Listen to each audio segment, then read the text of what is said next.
and Medical Center for the exceptional work you are doing in research and in collaboration with partners on sickle cell. Second thing I want to say is how proud the United States of America is to be a partner and to support your efforts, promising you that we will continue to be a partner and continue to support you.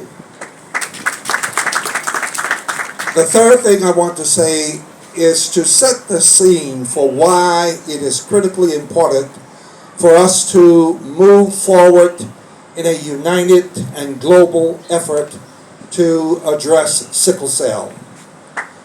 The United Nations has projected that by 2050, in just a few years from now, 1 out of every 4 people on the planet under the age of 35 will be an African.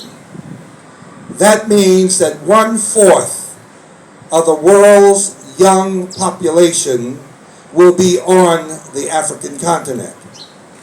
And when you combine that with the fact that there are so many African diaspora members in the United States, in all of Europe, and South and Central America, throughout Asia, and combine that with the fact that the Arab population and the Indian population constitutes the largest group of people who are affected by sickle cell.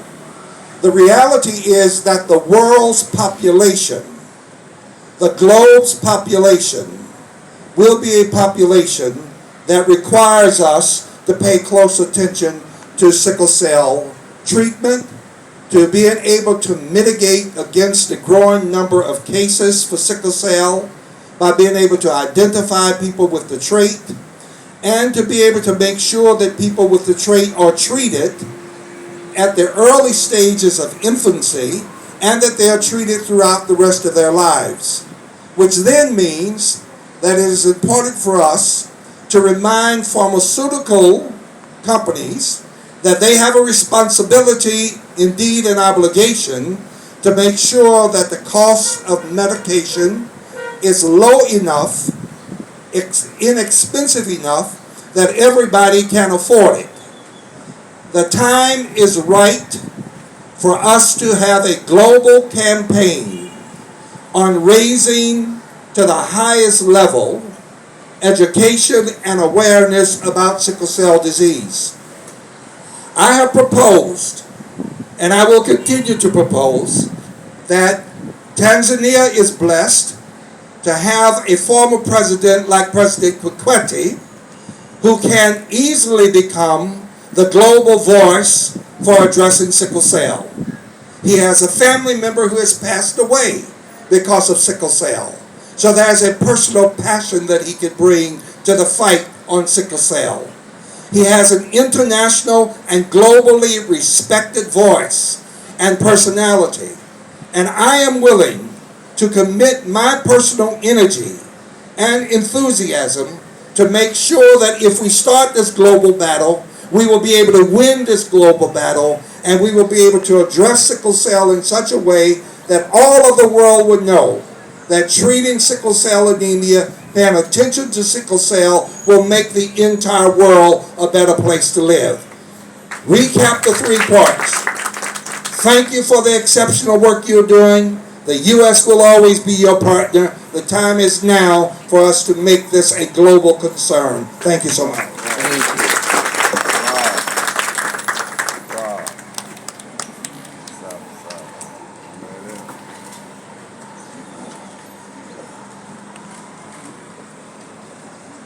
Honorable Ambassador, thank you very much for those words of encouragement.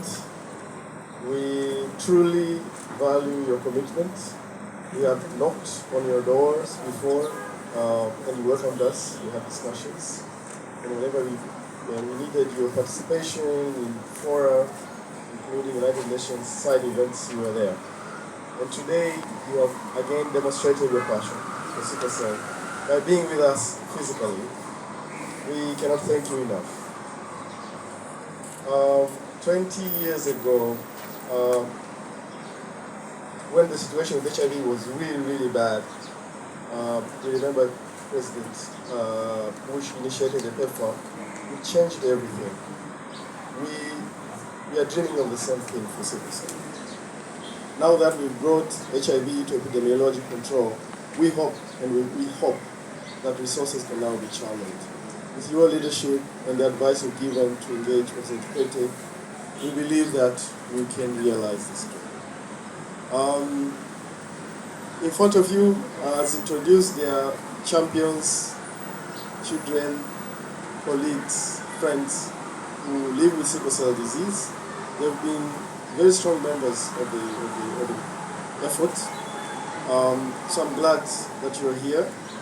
Thank you very much. I want also to thank the Sickle Cell Program for organizing this great event that we've had today. Thank to MOHA's staff, researchers who are doing research for sickle cell disease and pushing the agenda forward. Thanks to colleagues from the National Hospital and other hospitals who are tirelessly working for sickle cell disease. I believe that with your commitment, young people, with the leadership and commitment from His Excellency and his network, I think that we are in the best possible time for making a change. And I'm looking forward to seeing that day. So thank you very much. What am I supposed to do? To declare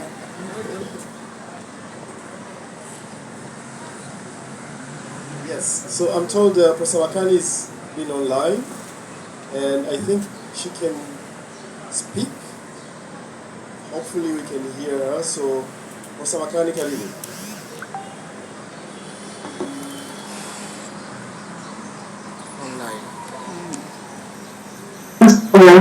Asante sana. Mheshimiwa Balozi, Mr. Ambassador, thank you very much for the honor in coming to visit the work that is ongoing at Muhimbili.